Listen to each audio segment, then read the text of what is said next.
Pasal kita ini hadis Nabi SAW, riwayat Imam Muslim. Tadi itu riwayat Imam Muslim, ini juga riwayat Imam Muslim dan Imam Tirmidzi.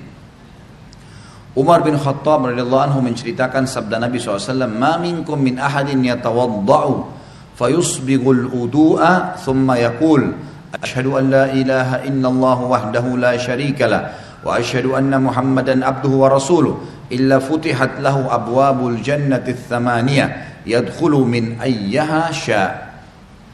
Tidak ada seorang pun dari kalian berwudu lalu menyempurnakan wudunya, kemudian mengucapkan asyhadu an la ilaha illallah wahdahu la syarikalah wa asyhadu anna Muhammadan abduhu wa rasuluh. Aku bersaksi bahwasanya tidak ada Tuhan yang paling berhak disembah diibadahi kecuali Allah dan tidak ada sekutu baginya, dan aku bersaksi bahwasanya Muhammad benar-benar hamba dan utusannya, melainkan dibukakan baginya 8 pintu surga. Ia dapat memasukinya dari mana saja ia suka. Apa ini? Wudu, hanya wudu. Wudu terus syahadat. Kenapa malas wudu? Ini yang masih malas wudu kalau mau tidur nih, siapa ini? Hah? Kenapa malas wudu mau tidur? Wudu, Nabi SAW suruh. Dalam sebuah hadis dikatakan, kalau seseorang hamba tidur dalam keadaan bersuci, wudu, maka Allah akan titipkan bersamanya malaikat di ranjangnya, yang setiap kali dia bergerak, malaikat itu mengatakan, ya Allah ampunilah dia. Balik kiri kanan lagi tidur, kita nggak sadar, malaikat minta, ya Allah ampuni, ya Allah rahmati. Dan Allah akan mudahkan dia kalau mau tidur, kalau tidur wudu itu, mau bangun sholat malam Allah bangunin, mau bangun sholat subuh Allah bangunin. Kenapa nggak mau wudu nih? Kenapa malas wudu? Wudu ini kalau disempurnakan, diikuti dengan syahadat saja, habis itu masuk dari 8 pintu surga yang mana dia mau. Berapa menit tuh wudu? Balasannya bisa pilih pintu surga. Ya Allah yang ke-8 deh saya mau masuk nanti di akhirat. Hanya wudu. Wudu itu bukan cuma untuk sholat. Makanya para sahabat selalu wudu, batal wudu. Selalu, nggak pernah berhenti. Harus wudu. Tapi makna hadis ini adalah pelajaran pertama, Bapak Ibu sekalian, siapa yang berwudu dan menyempurnakan wudunya, penyempurnaan wudu adalah menjalankan seperti sunnah Nabi SAW. Ingat, yang paling pertama niat dalam hati mau wudu karena Allah perintahkan. Yang kedua, harus minimal tempat yang paling standar, minimal ya. Seperti misal wudu itu pergelangan tangan yang diperintahkan. Ini pergelangan tangan. Ini batas minimal.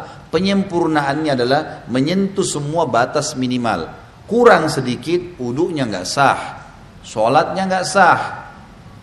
Makanya ada makna hadis menyempurnakan wudu. Maksudnya adalah menyempurnakan tempat minimal, dan kalau Bapak Ibu lebihkan jauh lebih baik. Sabda Nabi SAW, saya ingin sekali bertemu dengan saudara-saudara saya. Kata para sahabat, ya Rasulullah, kami saudara-saudara Anda. Kata Nabi SAW, bukan, kalian sahabat-sahabatku, saudara-saudaraku yang datang nanti sepeninggalku, kita-kita ini semua. Lalu sahabat faham, mereka berkata, ya Rasulullah, bagaimana Anda bertemu dengan mereka? Bagaimana Anda bisa mengenal mereka nanti? Karena ketemunya di hari kiamat. Kita ketemu dengan Nabi SAW kapan? Di hari kebangkitan, mahsyar. Bagaimana Anda mengenal mereka sementara Anda tidak mungkin kenal mereka, tidak pernah ketemu, mereka juga tidak pernah ketemu dengan Anda. Kata Nabi SAW, sungguh dari tempat-tempat wudunya umatku akan keluar cahaya yang terang. Dan tidak ada itu pada umat yang lain. Makna juga daripada hadis ini kata ulama adalah wudu itu hanya ada pada umat Muhammad SAW. Makna hadis itu karena dikatakan akan keluar cahaya dari tempat-tempat wudunya umatku. Maksudnya kalau umat-umat lain juga ada wudunya, berarti keluar cahaya juga. Sudah dibedain. Kata Nabi SAW, keluar nanti dari tempat-tempat wudu kita keluar cahaya semuanya. Dan bukankah seseorang yang memiliki kuda-kuda yang banyak bisa membedakan antara kuda-kuda itu bila ada kuda yang keempat kakinya berbulu warna putih, warna apapun badannya, tapi keempat tangannya, kakinya itu berwarna ada bulu putihnya. Riwayat lain dikatakan keempat kakinya dan bagian dahinya, rambut di bagian dahinya berwarna putih. Pasti bisa dibedakan, oh ini kuda lain, karena warnanya kombinasi putih sama yang lainnya. Maka begitu pula saya akan membedakan umatku. Dalam riwayat lain, riwayat Sahih, riwayat Bukhari juga, kata Nabi SAW, lanjutan hadis tadi, dan siapa yang bisa memanjangkan jamahan uduknya supaya cahayanya memanjang, maka lakukanlah. Disunnahkan lebihan, misal minimal tadi pergelangan, lebihkan. Minimal wajah seperti ini maka dilebihkan sampai di bawah dagu. Kemudian siku, ini batas minimal, lebihkan sampai di lengan. Batas minimal kaki, mata kaki, lebihkan sampai ke betis, gitu kan. Dan boleh wudu pada saat orang lagi mandi di kamar mandi tidak pakai pakaian boleh, asal bukan di tempat umum, insya Allah nggak apa-apa. Lah iya, kamar mandi kita sendiri ada pintunya tertutup nggak ada masalah. Karena pernah ada yang bilang gitu, Ustadz boleh nggak saya wudu sementara saya mandi, atau saya harus tutup dengan sarung atau handuk? Kalau sendirian nggak ada masalah, nggak ada larangan di situ. Maka kita boleh. Nah pada saat itu justru kesempatan melebihkan. Siku bisa dilebihkan, mata kaki bisa dilebihkan, kan bisa dilebihkan gitu kan, kesempatan pada saat itu. Wudu yang benar, yang dikatakan sempurna adalah contohnya mengambil air dengan dua telapak tangan kanan, dua telapak tangan, kemudian kalau keran lagi jalan juga begitu, menarik dari sisi punggung kanan ke pergelangan dengan tangan kiri. Ini dulu dimulai tarik dari sini, dilebihkan ini batas minimal lebihkan. Kemudian tangan kanan menarik untuk tangan kiri juga sampai lebih dari batas minimal sampai ke sini kurang lebih. Kemudian baru mempertemukan antara punggung dalam dua-duanya dan menyelat-nyelatkan di antara dua jari. Karena ini sunnah, Nabi SAW menyuruh menyelat-nyelatkan. Jadi ini baru satu ya, ini baru satu. Kemudian diulangin pelan-pelan, sempurnakan. Balasannya hanya sempurnain ini, syahadat masuk surga. Buru-buru gitu kan. Pelan-pelan, 1, 2, sampai 3 selesai. Yang selanjutnya mengambil air di telapak tangan, kemudian memasukkan setengahnya ke mulut sambil kumur-kumur, sisanya dihirup di hidung. Kemudian sementara mulut kita kumur-kumur, tangan kiri membuang yang di hidung, baru kemudian yang di mulut dibuang. Itu satu. Sebagian dalam mazhab Malikiyah dianjurkan agar menggosok mulut dengan jari.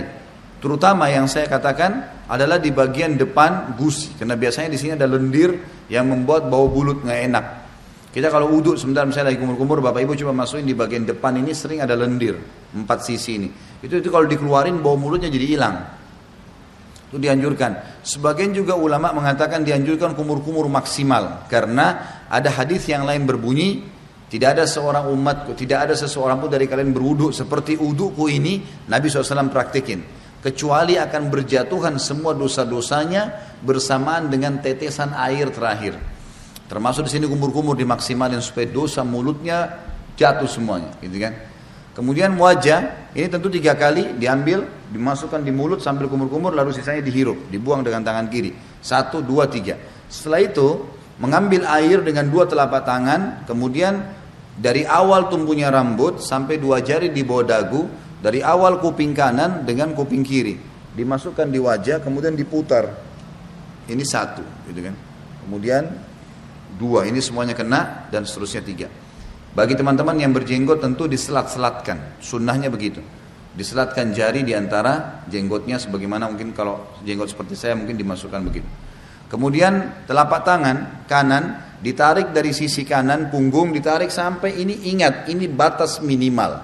Banyak orang wudu ininya nggak kena nih, ini nggak kena, ini bisa nggak sah wudunya, nggak sah sholatnya.